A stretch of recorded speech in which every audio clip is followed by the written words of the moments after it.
Il y a quelques années, je pensais que les personnes qui atteignaient leurs objectifs avaient quelque chose que je n'avais pas. Peut-être plus de discipline, plus de talent, peut-être plus confiance en elles. Parce que quand je regardais certaines personnes autour de moi, j'avais l'impression qu'elles arrivaient toujours à faire tout ce qu'elles avaient prévu. Elles voulaient apprendre une langue, elles apprenaient une langue. Elles voulaient lancer un projet, elles lançaient un projet. Elles voulaient se remettre au sport, elles se remettaient au sport. Pendant que moi, de mon côté, j'avais tendance à faire ce que beaucoup de personnes font, je me fixais un objectif, j'étais ultra motivée pendant quelques jours, je faisais mes recherches, je regardais des vidéos, je téléchargeais des applications, parfois j'achetais même du matériel, et puis quelques semaines plus tard, plus rien. Et l'objectif disparaissait doucement de ma vie comme s'il n'avait jamais existé. Et le pire, c'est qu'à chaque fois, je me racontais la même histoire. Je manque de motivation, je suis pas assez disciplinée, et j'ai pas assez de volonté. Sauf qu'avec le temps, je me suis rendu compte qu'il y avait un problème avec cette explication. Parce que quand je regardais les objectifs que j'ai réellement atteints dans ma vie, je pouvais te garantir une chose. J'étais pas motivée tous les jours. J'étais pas motivée à monter mes vidéos après une journée entière de travail. J'étais pas forcément motivée quand je devais enregistrer pour la 10e fois une musique. J'étais pas non plus tout le temps motivée à passer des week-ends entiers à préparer du contenu. Et pourtant, certaines choses fonctionnent. Alors si la motivation n'est pas la réponse, qu'est-ce qui fait la différence? Pourquoi certaines personnes arrivent à atteindre leurs objectifs alors que d'autres abandonnent systématiquement en cours de route? Est-ce qu'il existe des stratégies qui augmentent réellement nos chances de réussir? La bonne nouvelle, c'est que oui. Et contrairement à ce qu'on pourrait penser, il ne s'agit pas de se lever à 5h du mat. Il ne s'agit pas non plus de devenir une machine de productivité. Aujourd'hui, je vais te partager 5 stratégies extrêmement simples qui ont complètement changé ma façon d'aborder les objectifs. Certaines sont appuyées par des études, d'autres viennent simplement de l'expérience, mais elles ont toutes un point en commun.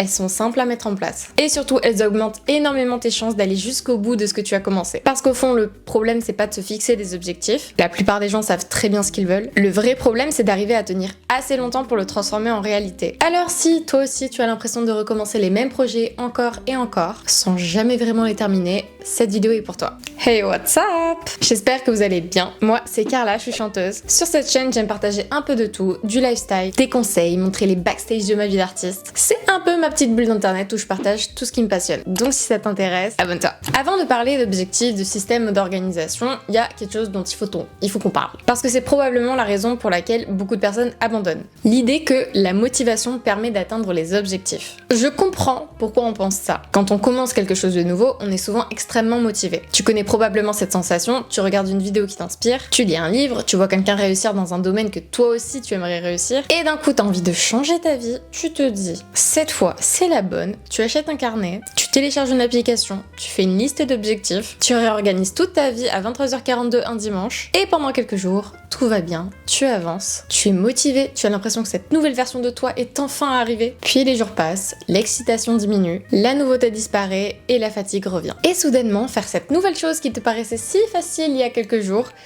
te paraît beaucoup plus compliqué. C'est exactement pour cette même raison que les salles de sport sont remplies en janvier et vidées de moitié en mars. Le problème, c'est pas que les gens ont changé d'objectif. Le problème, c'est que la motivation qui les avait poussés à commencer a disparu. Et c'est là qu'on réalise quelque chose d'important. La motivation est excellente pour démarrer, mais elle est catastrophique comme stratégie à long terme, parce qu'elle est imprévisible. Un jour t'en as, un jour t'en as pas. Et si ton objectif dépend entièrement de ta motivation du jour, tu es en train de confier ton avenir à quelque chose qui change constamment. Imagine un instant que je décide de publier des vidéos uniquement quand j'en ai envie. Ma chaîne n'existerait probablement pas. Parce qu'il y a des jours où j'ai pas envie. Il y a des jours où je rentre du travail, je suis fatiguée. Des jours où j'ai juste envie de faire de la musique dans mon coin tranquille. Et pourtant, les vidéos continuent de sortir. Pas parce que je suis plus motivée que tout le monde, mais parce que j'ai compris quelque chose que j'aurais dû comprendre beaucoup plus tôt. Les personnes qui atteignent leurs objectifs ne sont pas motivées en permanence. Elles agissent malgré l'absence de motivation. Et ça, c'est une énorme différence. Mais attention, ne me faites pas dire ce que je n'ai pas dit. J'adore faire des vidéos. Il y aurait pas cette chaîne sinon. Mais le fait d'avoir un travail à côté, ça fait que bien évidemment j'ai moins de temps pour créer et c'est plus compliqué pour sortir des vidéos régulièrement. Donc parfois quand je rentre du travail, que je suis fatiguée, bah ouais, faut que la discipline prenne en main les choses pour que je puisse me mettre devant mon ordinateur et faire le montage, écrire un script, filmer une vidéo. Quand on admire quelqu'un, on a souvent tendance à voir que le résultat final. On voit l'artiste qui sort des chansons, on voit l'entrepreneur qui crée son entreprise, on voit la sportive qui est tout le temps en forme. Mais ce qu'on voit pas, ce sont toutes les journées ordinaires. Les journées où elles avaient pas envie, les journées où elles étaient fatiguées, les journées où elles doutaient, les journées où elles auraient préféré faire autre chose. Et c'est pourtant là que la différence se crée. Les jours où tout est difficile. D'ailleurs, je vais te poser une question. Imagine que je te donne 2 personnes. La première est hyper motivée pendant 2 semaines, puis elle abandonne. La deuxième est un peu moins motivée, mais elle avance un peu toutes les semaines pendant 1 an. Laquelle a le plus de chances d'atteindre son objectif? La réponse paraît évidente. Et pourtant, dans la vraie vie, la plupart d'entre nous attendent ou dépendent de cette fausse motivation pour commencer à agir.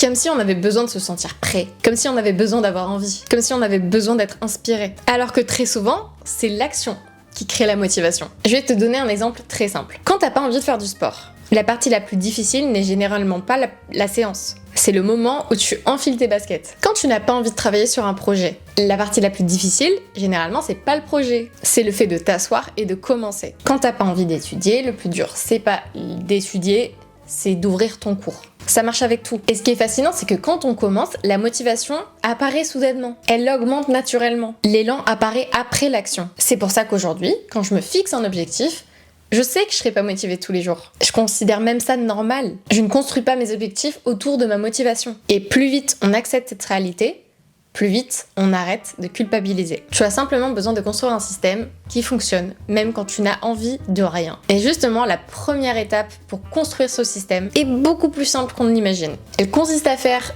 une chose très simple que beaucoup de gens ne font pas, écrire noir sur blanc les objectifs que tu veux réellement atteindre. Ça peut paraître ridiculement simple, parce qu'on aime bien croire que les solutions aux grands problèmes sont compliquées. On imagine qu'il faut une méthode révolutionnaire, une application miracle, et une routine de PDG qui se lève à 4h32 du matin. Mais parfois, les choses les plus efficaces sont très simples. Et écrire ces objectifs en fait partie. D'ailleurs, j'ai une question. Si je te demandais maintenant de me montrer tes objectifs actuels, est-ce que tu pourrais le faire? Pas ceux que tu as dans le coin de ta tête, pas ceux que tu te répètes de temps en temps. Je parle d'une vraie liste, quelque chose de concret, quelque chose que tu pourrais ouvrir immédiatement. Parce que c'est là qu'on découvre pas mal de choses intéressantes. La plupart des gens ont des envies, mais beaucoup moins ont des objectifs. Et encore moins écrits quelque part. On dit j'aimerais me remettre au sport, j'aimerais apprendre une nouvelle langue, j'aimerais lancer un projet, j'aimerais économiser de l'argent. Mais tout ça reste dans notre tête. Et le problème avec les choses qui restent uniquement dans notre tête, c'est qu'elles finissent par disparaître. Ou par être remplacées par les urgences du quotidien. Parce que entre ce qu'on aimerait faire et ce qu'on doit faire aujourd'hui, notre cerveau choisit généralement ce qui est le plus immédiat. C'est pour ça qu'une étude menée à la Dominican University est souvent citée lorsqu'on parle d'objectifs. Les chercheurs ont comparé plusieurs groupes de personnes qui se sont fixés des objectifs. Certaines les avaient simplement définis mentalement, d'autres les avaient écrits. Et les personnes qui avaient pris le temps de les écrire étaient significativement plus susceptibles de les atteindre. Alors évidemment, le simple fait de prendre un stylo ne va pas transformer magiquement ta vie. Si c'était aussi simple, ce serait merveilleux. Mais le fait d'écrire crée quelque chose d'important. Ça transforme une intention vague en engagement concret. À partir du moment où tu l'écris, ton objectif cesse d'être une idée. Il devient quelque chose de réel, quelque chose qui existe. Quelque chose que tu peux voir et surtout quelque chose que tu peux retrouver. Personnellement, ça a complètement changé ma manière de fonctionner. Pendant longtemps, j'étais convaincue que je savais exactement ce que je voulais. J'avais pas besoin de l'écrire parce que je m'en souvenais. Enfin, c'est ce que je croyais. Puis, je me suis rendu compte que quand je ne notais pas mes objectifs, ils avaient tendance à évoluer en permanence. Un jour, je voulais me concentrer sur quelque chose, le lendemain sur une autre. Puis une troisième, puis une quatrième. Et au final, j'avançais un peu partout, mais sans réellement avancer quelque part. Aujourd'hui, j'écris quasiment tout. Mes projets, mes objectifs, mes idées, mes échéances. Parce que ça m'oblige à clarifier ce que je veux vraiment. Et ça, c'est beaucoup plus difficile qu'on ne le pense. Par exemple, beaucoup de personnes vont juste se dire « je veux être plus productive ». Mais qu'est-ce que ça veut dire exactement ? Comment tu sais quand tu y arrives ? Comment est-ce que tu sais que tu progresses ? Impossible. Alors que si tu écris « je veux terminer 3 vidéos YouTube ce mois-ci », là, c'est clair. Ou « je veux sortir 6 chansons cette année ». Ça, c'est mon objectif personnel cette année, sortir 6 singles. Il y en a 2 qui sont déjà sortis, un 3e qui arrive bientôt, et les 3 suivants dans quelques temps. Donc si ça t'intéresse, je t'invite à me suivre sur mes réseaux pour ne rien rater. Quand tu fixes réellement ces objectifs, ton cerveau sait exactement vers quoi il doit tendre. Et il y a une autre raison pour laquelle écrire ces objectifs, ça a autant d'impact. C'est que ça t'oblige à choisir. Parce qu'on peut pas tout faire. Et ça, c'est une réalité que beaucoup de personnes ont du mal à accepter. On aimerait progresser dans tous les domaines en même temps. Le problème, c'est que notre temps est limité. Notre énergie aussi. Lorsque tu écris tes objectifs, tu es obligé de te poser la question « qu'est-ce qui compte vraiment maintenant ?» Et cette question est parfois même plus importante que l'objectif en lui-même. Parce qu'un objectif clair vaut bien mieux, bien plus que 10 objectifs complètement vagues. C'est beaucoup plus facile d'avancer quand tu sais où tu vas. Mais il y a encore un problème, même quand les objectifs sont écrits, même quand ils sont clairs, même quand ils sont réalistes, beaucoup de personnes finissent par les abandonner. Pourquoi ? Parce qu'elles les écrivent une fois, puis elles ne les regardent plus jamais. J'aimerais te poser une question. Imagine que ton souhait c'est de partir en road trip dans toute la France. Tu montes dans ta voiture, tu choisis une destination, tu commences à rouler, mais il y a un petit détail, tu n'as pas de GPS, pas de carte, t'as aucun moyen de savoir où tu te trouves. Est-ce que tu finirais par arriver à destination? Peut-être. Mais ce serait beaucoup plus compliqué. Et c'est exactement ce que font énormément de personnes avec leurs objectifs. Elles avancent, elles travaillent, elles font des efforts, mais elles ont aucune idée de l'endroit où elles se situent réellement. Elles ne savent pas si elles progressent, elles ne savent pas si elles stagnent, elles ne savent pas si elles s'approchent ou si elles s'éloignent de leurs objectifs. Et le problème, c'est que notre cerveau déteste cette situation. Il adore avoir des preuves qu'il avance, il adore constater qu'il y a une évolution. C'est d'ailleurs aussi pour ça que les jeux vidéo sont si addictifs. Tu commences niveau 1, puis niveau 2, puis niveau 3, tu gagnes des points, des récompenses, des badges, le jeu te montre constamment que tu avances. Et cette progression visible te donne envie de continuer. Alors que dans la vraie vie, c'est beaucoup plus flou. Prenons un exemple. Imaginons que ton objectif c'est de te remettre au sport. Si pendant 3 mois tu fais des séances de sport régulières, mais que tu ne vois jamais rien, ton cerveau risque de penser qu'il ne progresse pas, qu'il voit pas beaucoup de différence. Peut-être que ça sert à rien. Alors qu'en réalité, tu es passé de 0 séance à 3 séances par semaine. Tu es peut-être capable de courir plus longtemps. Tu es sûrement plus forte qu'avant. Mais comme tu n'as aucune trace de ton évolution, ton cerveau oublie tout le chemin parcouru. Et c'est pareil pour absolument tout. L'apprentissage d'une langue, la création de contenu, la musique. Lorsque les progrès sont invisibles, c'est beaucoup plus facile d'abandonner parce qu'on a l'impression de faire beaucoup d'efforts pour aucun résultat. Et malheureusement, il y a beaucoup de personnes qui attendent les résultats avant de continuer. Alors qu'il faut chercher ces preuves de progression parce que les résultats prennent souvent du temps. Mais les progrès, eux, ils apparaissent beaucoup plus tôt. Tu peux peut-être pas encore parler couramment espagnol, mais si ça se trouve, t'as appris 50 nouveaux mots. T'as peut-être pas encore sorti ton album, mais t'as composé 3 musiques. T'as peut-être pas encore perdu 10 kilos, mais t'as fait 20 séances de sport. Et ces petites victoires comptent énormément, parce qu'elles nourrissent la confiance. Elles te montrent que tu es en train d'avancer, même lorsque la ligne d'arrivée est encore loin. Alors concrètement, comment rendre ces progrès visibles? La bonne nouvelle, c'est que ça n'a pas besoin d'être compliqué. Tu peux utiliser un carnet, un tableau, un fichier Notion, une application. Peu importe, l'outil n'est pas important. Ce qui compte, c'est d'avoir une trace. Quelque chose qui te permet de regarder en arrière et de te dire « Ah !» en fait, j'ai avancé. Personnellement, j'adore faire ça parce qu'on a souvent tendance à sous-estimer ce qu'on a accompli. On regarde toujours ce qui reste à faire, on regarde toujours l'objectif final, mais on oublie de regarder tout le chemin déjà parcouru. Et pourtant, c'est ce chemin qui te permet de rester motivé sur le long terme. Parce que plus tes progrès sont visibles, plus il devient difficile de te convaincre que tu n'avances pas. Mais attention, regarder tes progrès ne suffit pas toujours. Parce qu'il existe une différence importante entre voir ses progrès et les mesurer réellement. Maintenant, tu te dis peut-être, attends Carla, on vient littéralement de parler de progrès pendant 10 minutes. C'est quoi la différence entre rendre ses progrès visibles et mesurer ses progrès? Et ça, c'est une très bonne question. Bravo à toi. Parce qu'à première vue, ça ressemble à la même chose. Mais il y a une nuance importante. Rendre ses progrès visibles, c'est créer des preuves que tu avances. Mesurer ses progrès, c'est vérifier régulièrement si ce que tu fais fonctionne. Autrement dit, la partie précédente consistait à regarder le chemin parcouru, et cette partie consiste à regarder si tu avances dans la bonne direction. Parce qu'il est tout à fait possible d'être occupé sans progresser. Et je pense que c'est l'un des pièges les plus fréquents quand on poursuit un objectif. On a l'impression de faire plein de choses, on coche des cases, on travaille, on s'organise, on remplit son agenda, mais quand on prend un peu de recul, parfois on réalise qu'on n'avance pas tant que ça. Et ça, c'est quelque chose que j'ai vécu plusieurs fois. C'est pour ça que des chercheurs qui s'intéressent à l'atteinte des objectifs concluent souvent la même chose. Les personnes qui suivent régulièrement leurs progrès ont davantage de chances d'atteindre leurs objectifs. Pourquoi? Parce qu'elles peuvent corriger leur trajectoire. Imagine, tu montes dans un avion entre Paris et New York. Le pilote ne regarde pas cette direction une seule fois au décalage en espérant que tout va bien se passer. Pendant tout le trajet, il vérifie constamment la trajectoire. Il ajuste, il corrige, il compense et c'est précisément ce qui lui permet d'arriver à destination. Pour nos objectifs, c'est pareil. Le problème, c'est pas de dévier. Tout le monde dévie. Le problème, c'est de jamais vérifier où on se trouve. Si chaque fois tu regardes où tu en es, tu peux ajuster. Tu peux te rendre compte que tu en avances, peut-être en retard, et surtout, tu peux faire quelque chose pour corriger le tir.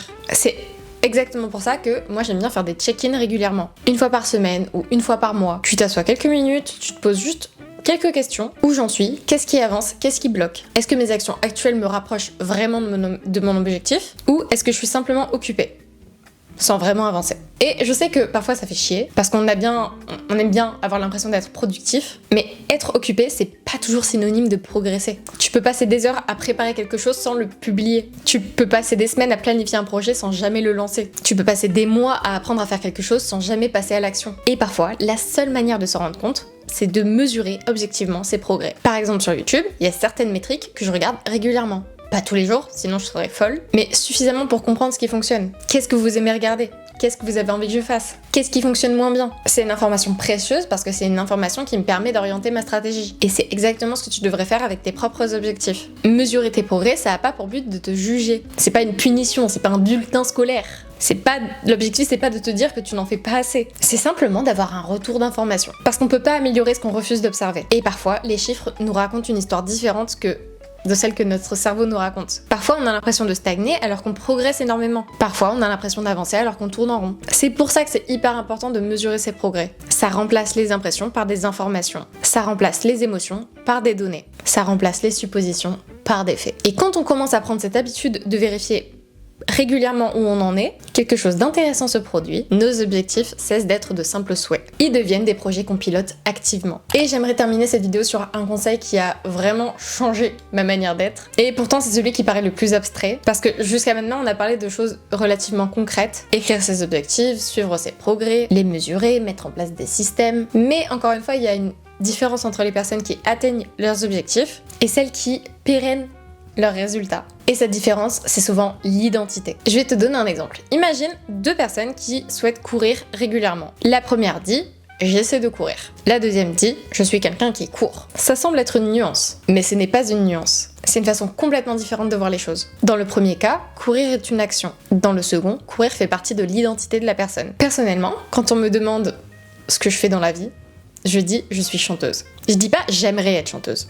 Je suis chanteuse. Même si j'ai un job à côté, un job de bureau où je vais tous les jours, 8h-18h, au fond de moi, je sais que je suis chanteuse.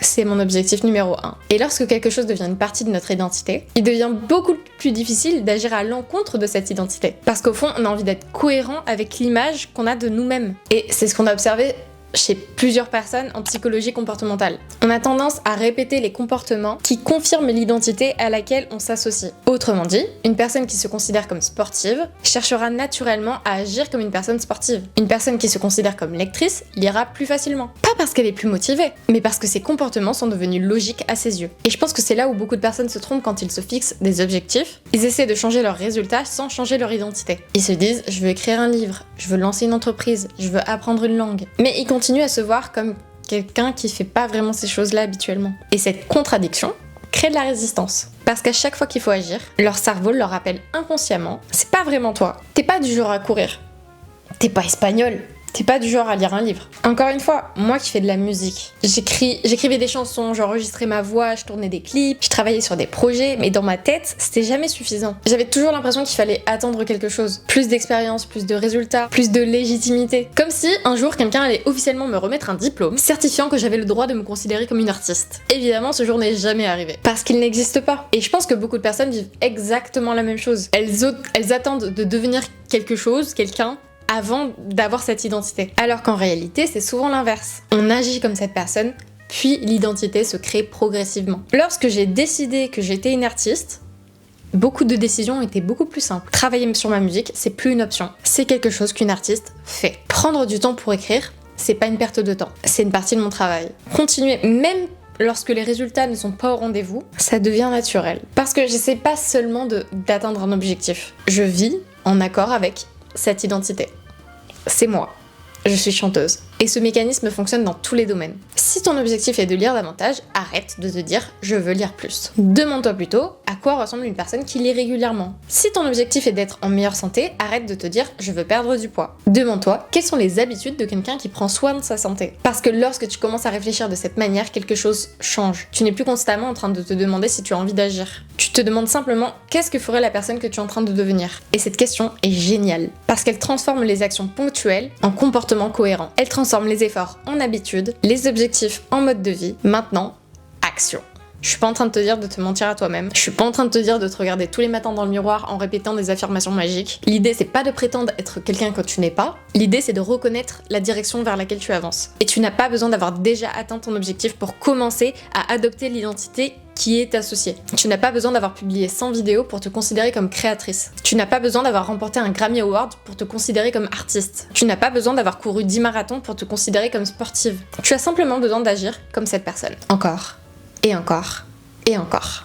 Parce qu'au fond, notre identité, elle n'est pas définie par ce qu'on dit. Elle est définie par ce qu'on fait de manière répétée. Et quand on combine cette identité avec tout ce dont on a parlé aujourd'hui, des objectifs écrits, des progrès visibles, un suivi régulier et des systèmes qui ne dépendent pas de la motivation, on se retrouve avec quelque chose de beaucoup plus solide qu'un simple objectif. On s'en construit une version de nous-mêmes capable de l'atteindre. En réalité, ce qui change une vie, c'est pas d'en faire plus. C'est souvent d'aller jusqu'au bout de ce qui compte réellement. Donc, choisis quelques objectifs. Pas 50, pas 10, quelques-uns. Et donne-leur suffisamment de temps pour produire leurs effets. Parce que la plupart des gens abandonnent avant même que les premiers résultats apparaissent. Merci d'avoir regardé cette vidéo. J'espère sincèrement, même j'en suis sûre, qu'elle t'aidera à atteindre tes objectifs. En attendant, prends soin de toi. Si cette vidéo t'a plu, laisse-moi un petit like et abonne-toi. Et on se retrouve très vite. Ciao!